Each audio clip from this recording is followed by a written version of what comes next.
नारायण साकार हरि की प्यारी दुलारी सात संगत जी, प्रेम से बोलना। नारायण साकार हरि की संपूर्ण ब्रह्मांड में सदा सदा के लिए जय जयकार हो। जगत जननी साकार माँ मातेश्वरी की संपूर्ण ब्रह्मांड में सदा सदा के लिए जय जयकार हो। नारायण साकार हरि एवं जगत जननी साकार माँ मातेश्वरी जी के पावन कमल श्री चरणों में हम सभी जीवात्माओं का कोटि कोटि नमन बंदन प्रणाम स्वीकार हो। आप समस्त हरिभक्तों के चरणों में इस जीवात्मा का कोटि कोटि प्रणाम स्वीकार हो।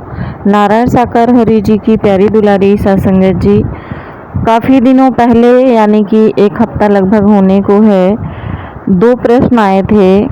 एक बहन ने हमारी पूछा था और एक भाई ने भी उसी प्रश्न को दोहराया था। और बहन ने लिखा था, बबीता बहन है, उन्होंने लिखा था कि हम हरि जी को जो घर में प्रसाद बनाते हैं यानी कि जो भोजन प्रसाद बनाते हैं उसका भोग लगा सकते हैं कि नहीं, उनको प्रसाद दे सकते हैं कि नहीं। और हम मना करते हैं लेकिन फिर भी हमारे बच्चे सुबह हरि जी को मतलब जो भी बनता है चाय नाश्ता वगैरह वो सारा कुछ हरि जी को भोग लगा करके खाते हैं। और वो खाना यानी कि भोजन देने के लिए भी कहते हैं जो घर में बनता है, तो हम वो दे सकते हैं कि नहीं। और इसी प्रश्न को एक भाई ने भी दोहराया है। तो प्यारी दुलारी सत्संग जी, हमने सोचा इस पर एक छोटा सा वीडियो बना दूं ताकि आप सभी को भी इसके बारे में जानकारी हो जाए। तो प्यारी दुलारी सत्संग जी, देखिए जो भी हम बनाएं वो शुद्ध हो। ये आप देखिए, ये मेरा आज का ही है, मॉर्निंग का, यानी कि जल्दी जल्दी में सुबह।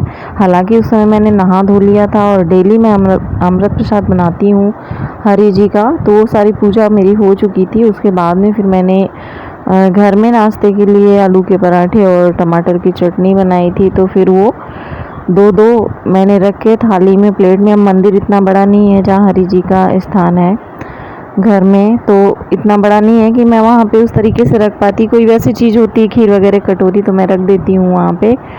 तो फिर एक रख दिया और एक को मैंने हाथ में पकड़ रखा है। और उनको अर्पण करने के बाद में फिर मैं वहीं नीचे, मेरा पूरा मंदिर का स्थान है काफ़ी बड़ा, तो फिर वहीं मैं रख दूँगी, पर्दा लगा दूँगी, तो अपना हरि जी प्रसाद ग्रहण कर लेंगे। तो फिर दुलारी सत्संग जी, कहने का भाव ये है कि जब भी आप कुछ भी बनाते हैं, चाहे वो आपकी चाय हो, चाहे पोहे हो, चाहे रोटी हो, चाहे पूड़ी हो, मैटर ये नहीं करता कि मतलब हम भोग लगाएं कि नहीं। मैटर ये करता है आपने शुद्धता के साथ में उसे बनाया है कि नहीं। अब वहीं बन रहा है, वहीं किसी ने अगर उसको जैसे चख लिया है या बगैर, अगर थोड़ा शुद्धता का तो ध्यान रखना ही पड़ेगा, जैसे हम नहाए धोए नहीं हैं, अगर ऐसी स्थिति का भोजन है तो हम पवित्र स्थान में हरि जी को ले जाके अर्पण नहीं कर सकते हैं। आप उसको जब ग्रहण कर रहे हों तो आप हाथ जोड़ करके हरि जी को नमन कीजिए, धन्यवाद अदा कीजिए उनका, वो प्रसाद आपका बन जाएगा। आप उस प्रसाद को ग्रहण कीजिए। जब आप भोजन बनाते हैं तो आप हरि जी का महामंत्र जपते हुए, हरि जी का ध्यान करते हुए जब आप भोजन प्रसाद घर में बनाएंगे तब भी वो प्रसाद का ही काम करता है। लेकिन अगर हमें हरि जी को अर्पण करने जाना है, आप हरि जी को जो अशुद्ध भोजन होते हैं जैसे कि नॉनवेज वगैरह, उसका तो कल्पना करना भी घोर अपराध है, घोर पाप है। और इसके अलावा कुछ बाज़ार की जैसी चीज़ें होती हैं, हम सारी चीज़ें बाज़ार की भी नहीं हरि जी को दे सकते हैं। और काफ़ी चीज़ें हैं जो हम लोग लाके भी दे सकते हैं। और आप समझिए, जब हम लोग डेली, अगर हम ही लोग डेली मान के चलो कि लड्डू खाने लग जाएं, बतासे खाने लग जाएं या पेड़े खाने लग जाएं, तो हम लोगों का 2-4 दिन में मन उबने लगता है कि हम लोग कुछ मतलब अलग हटके खाएं। अरे इससे तो मन भर गया है, तो अरे हमारे आराध्य हैं तो क्या हुआ। मतलब ऐसा नहीं कि हम बस उनको डेली 4 दाने उनको मिश्री के दे के रह गए, 4 दाने मखाने के दे के रह गए, या कोई एक ही चीज़ अर्पण करके रह गए, या अपने खाने के लिए हम बहुत अच्छे अच्छे रसगुल्ले लाए, रसमलाई लाए, और प्रसाद के नाम पर हम बूंदी के लड्डू ले आए, बेसन के लड्डू ले आए। तो हमेशा बदल बदल के प्रसाद चढ़ाना चाहिए, जो भी अच्छे से अच्छा हो। अपने खाने के लिए बेशक कम अच्छा हो, लेकिन हरि परमात्मा के लिए अच्छा ही लाना चाहिए। हालांकि इससे कोई फ़र्क नहीं पड़ता आपके पास व्यवस्था है कि नहीं है, नहीं व्यवस्था है तो भगवान किसी का भोजन प्रसाद ग्रहण करने नहीं आते, ना किसी से मांगते हैं। वो सिर्फ उन्हें भाव चाहिए होता। अगर मन में भाव नहीं है, निश्चलता नहीं है, तो फिर आपका मेवा चढ़ाया हुआ भी बेकार है। जैसे कि दुर्योधन की मेवा त्याग के विदुर के घर में साग खाया, जूठी बेर सबरी के खाए हरि जी ने, तो मैटर भाव करते हैं। तो जैसे प्रश्न पूछा गया उसी का उत्तर हमने दिया है। तो हम भी बाज़ार से बहुत बार ऐसी चीज़ें मंगाते हैं, जैसे फिंगर फ्राई मंगा लिया तो वो भी हम लगा देते हैं। कोल्ड ड्रिंक भी हम हरि जी को प्रसाद में दे देते हैं। घर में कोई ऐसी चीज़ जब भी बनाते हैं, कोई भी टाइम हो रहा हो, फिर ये नहीं देखते हैं कि मतलब दोपहर है कि रात है। अगर हमने दोपहर में खीर बनाया है तो दोपहर में भी हरि जी के पास में लेके जाएंगे 2 कटोरियों में। और शुद्धता का हमेशा ध्यान रखें। वैसे तो सभी को बर्तन अलग ही कर लेना चाहिए। माँ प्रभु जी के 2 गिलास है, 2 कटोरी, 2 चम्मच।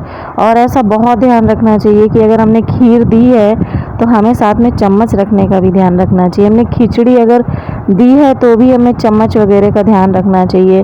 और शुद्धता का ये ध्यान रखना चाहिए, जैसे हमारे घर में जो भी अचार वगैरह इस्तेमाल होता है उसे हम लोग इस्तेमाल कर रहे होते हैं, अगर वही फिर दे के आते हैं हरि जी को तो वो थोड़ा ठीक नहीं है। अगर हम परमानेंट उन्हें दे रहे हैं तो फिर हमें अलग से उनके लिए अचार वगैरह की व्यवस्था करनी होगी। और जो भी आपका पवित्र स्थल है हरि जी को जो आपने एक स्थान घर में दे रखा है, तो वहाँ पर अगर संभव हो सके तो डेली जो परफ्यूम होता है, इत्र होता है, उसका थोड़ा सा छिड़काव करें पूजा वगैरह से थोड़ा सा पहले। ये नहीं कि भोग प्रसाद रख दिया उसके बाद में आप छिड़काव कर रहे हैं, तो फिर वो तो भोजन में भी चला जाएगा, जो कि अच्छा नहीं होगा।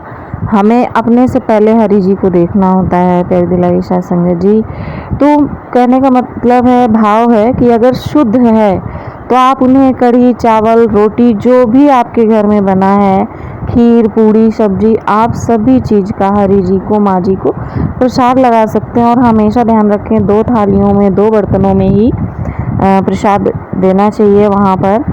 और चाहे वो अमृत प्रसाद हो चाहे कुछ भी हो, तो जितना भी संभव हो उतना शुद्धता के साथ में अच्छे तरीके से करना चाहिए। और अगर शुद्धता नहीं है तो फिर आप जैसे भोजन कर रहे हैं या चाय पी रहे हैं या आप कुछ भी नमकीन खा रहे हैं, चिप्स खा रहे हैं, तो अगर आपको ध्यान आ गया है खोलते ही समय, तो फिर आप सबसे पहले हाथ जोड़ करके या मन में अपने ध्यान करके हरि जी को स्मरण करके उसको खा लीजिए। तो आहार विहार जैसे कहते हैं कि एक संगत है और एक भोजन है, इसका बहुत ज़्यादा ध्यान रखना चाहिए कि ये अशुद्ध और गलत ना होने पाए। तो उसी तरीके से अगर हम हरि जी का ध्यान करके इसको खाते हैं तो ये हमारे लिए प्रसाद बन जाता है। ये भी नहीं है कि चढ़ाया और तुरंत उठा के ही लिए चले आए। 10-5 मिनट वेट कीजिए, 2-4-5 मिनट, उसके बाद में उसको उठा के लाइए। खीर है, खिचड़ी है, सब्जी है, आप उसको अपने भगोने में अपनी पूरी सब्जी मिला दीजिए। खिचड़ी खीर जो भी आपने बनाया है उसमें मिक्स कर दीजिए, पूरा प्रसाद आपका प्रसाद ही तैयार हो जाएगा। तो इस तरीके से जैसे आहार आप लेंगे वैसे ही सबके मन में शुद्धता आएगी, आपस में प्रेम बढ़ेगा, हरि के प्रति भक्ति बढ़ेगी। तो हम समझते हैं कि आपको बहन को और भाई को अपने प्रश्न का उत्तर मिल गया होगा। कोई त्रुटि हुई हो तो उसके लिए हाथ जोड़ करके क्षमा प्रार्थनी है। अगर आपका भी ऐसे कोई छोटा सा क्वेश्चन है तो मैं कोशिश करूंगी उसका उत्तर देने की, जितना भी हरि परमात्मा ने थोड़ा सा सद्बुद्धि दी हुई है। तो चलते मिलते हैं आप सभी से अगले वीडियो में। प्रेम से बोलिए नारायण साकार हरि की संपूर्ण ब्रह्मांड में सदा सदा के लिए जय जयकार हो।